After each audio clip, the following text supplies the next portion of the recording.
Hello everyone. We are going to discuss disorders of immunity.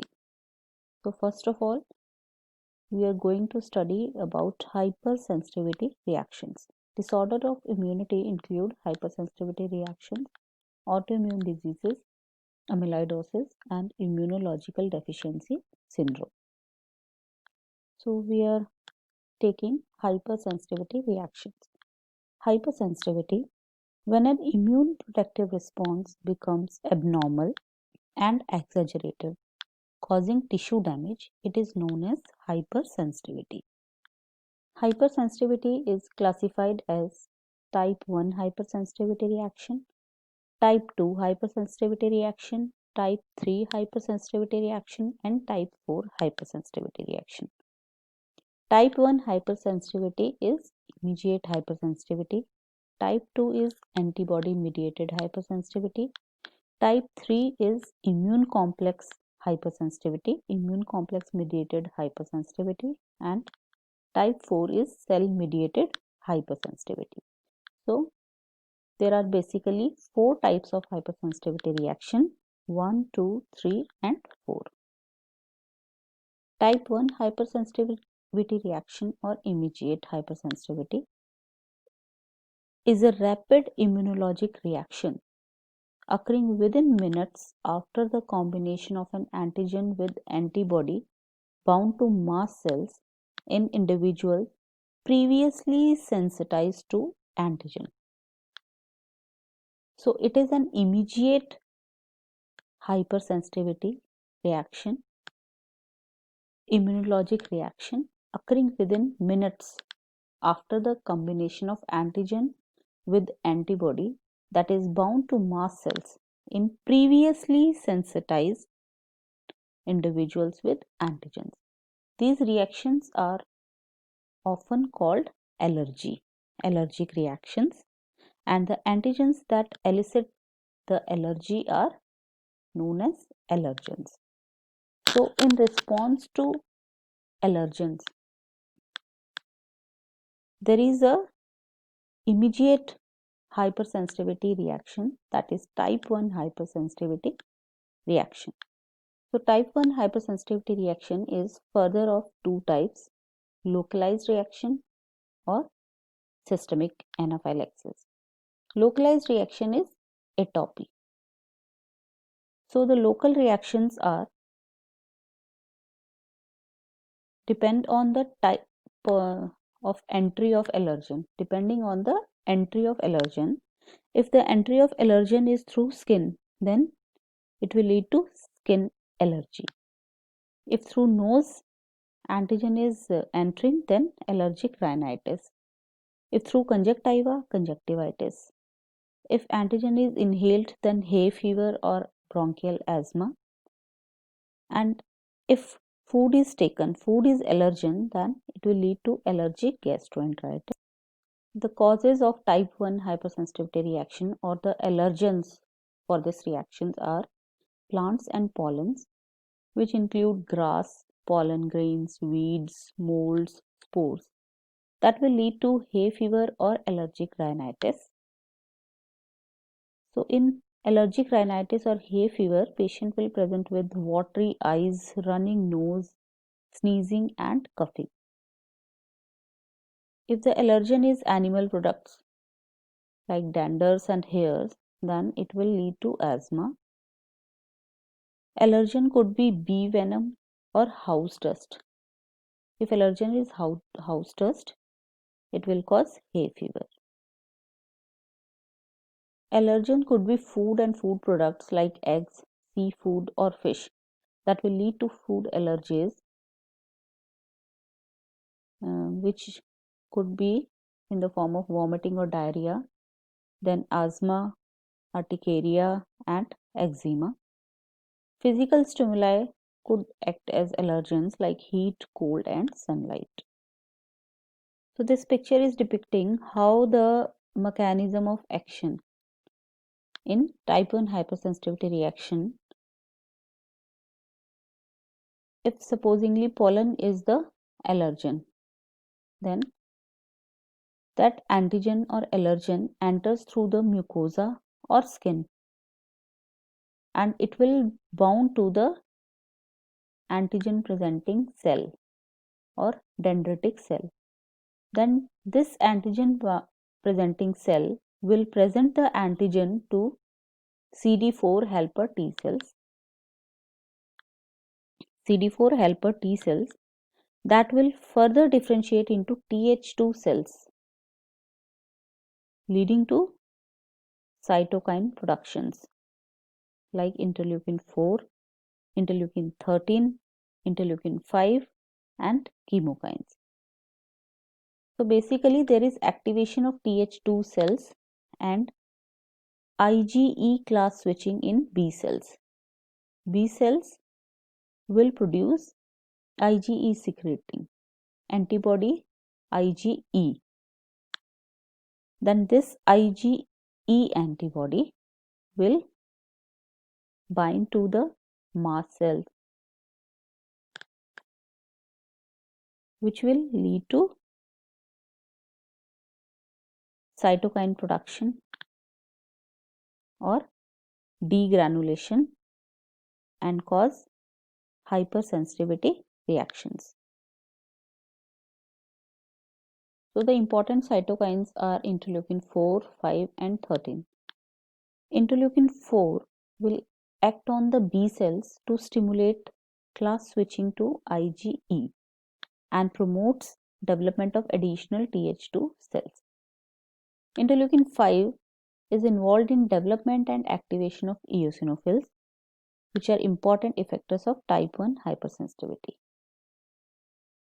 And interleukin 13 will enhance IgE production and acts on epithelial cells to stimulate mucus secretion.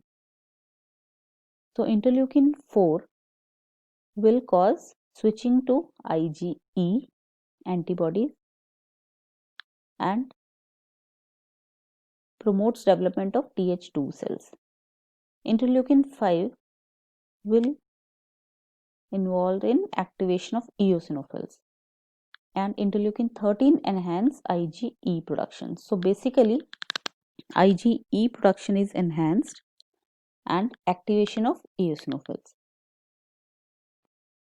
So in this diagram you are seeing antigen or allergen that binds to the IgE antibody that is attached to the mast cells. IgE antibody that attached to mast cells, previously attached to mast cells, then multivalent antigen bind to, and there is cross linking of IgE antibodies. The bridging of the Fc receptors will activate the signal transduction pathway, which will lead to degranulation of the mast cells. This degranulation will lead to immediate reaction or late phase reactions. So the granule contents include histamine, proteases and chemotactic factors, and the membrane bound phospholipids will form prostaglandin D2 and leukotrienes B4, C4, D4. These will lead to immediate reaction which include vasodilatation. Histamine, proteases, chemotactic factors and leukotrienes will cause vasodilatation, vascular leakage and smooth muscle spasm. This immediate reaction occur within minutes of exposure to antigen, and the late phase reaction, it is basically due to secretion of cytokines, and in this there is leukocyte infiltration leading to epithelial damage, and there is bronchospasm due to leukotrienes. So we are discussing the summary of action of mast cell mediators in type 1 hypersensitivity. So basically the mediators like histamine, platelet activating factor, leukotriene C4, D4, E4 and neutral proteases that will activate complement and kinins along with prostaglandin D2. These will cause vasodilatation and increase vascular permeability. Smooth muscle spasm is basically due to leukotrienes, histamine, prostaglandins, and PAF. The cellular infiltration that will lead to damage, cell damage, is due to cytokines. Importantly, due to cytokines, leukotriene B4, eosinophil, and neutrophil chemotactic factors. So, cell infiltration is basically due to cytokines, leukotriene B4, and eosinophil and neutrophil chemotactic factors. Type 2 hypersensitivity reaction or antibody mediated hypersensitivity. This type of hypersensitivity is caused by antibodies that react with antigens present on cell surfaces or in extracellular matrix. The antigenic determinant may be intrinsic to the cell membrane or matrix or exogenous antigen, such as drug metabolites that are adsorbed on cell surface or matrix. Types of antibodies produced are IgG and IgM, while in type 1 hypersensitivity, IgE antibody is present.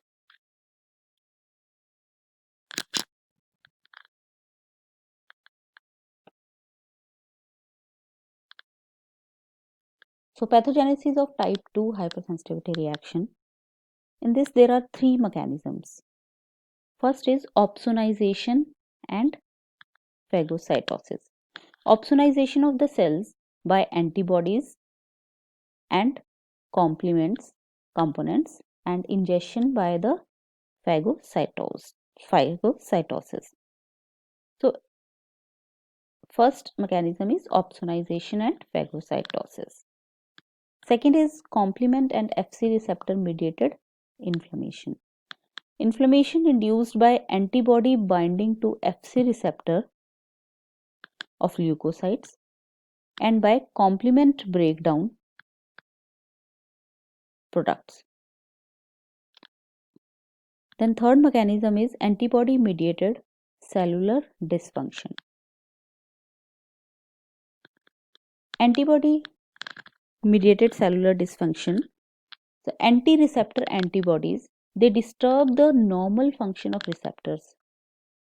In this, the example is antibodies to the acetylcholine receptor that will impair the neuromuscular transmission in myasthenia gravis and in thyroid stimulating hormone receptors activate the thyroid cells in Graves' disease. So, example is Graves' disease or myasthenia gravis. This is basically a list of diseases in which type 2 hypersensitivity reaction occur. These are autoimmune hemolytic anemia, autoimmune thrombocytopenic purpura, pemphigus vulgaris, vasculitis caused by ANCA, Goodpasture syndrome, acute rheumatic fever, myasthenia gravis, Graves' disease, insulin resistant diabetes, and pernicious anemia. So, in autoimmune hemolytic anemia, mechanism of disease is opsonization and phagocytosis of red blood cells. In thrombocytopenic purpura, also opsonization, phagocytosis of platelets. In pemphigus vulgaris, there is antibody-mediated activation of proteases leading to disruption of intercellular adhesions. In vasculitis, neutrophil degranulation and inflammation. In Goodpasture syndrome, complement Fc receptor mediated inflammation is there. Acute rheumatic fever, inflammation and macrophage activation is there. In myasthenia gravis and Graves' disease, antibody mediated stimulation of receptors is there. Insulin resistant antibody inhibits binding of insulin. Thank you.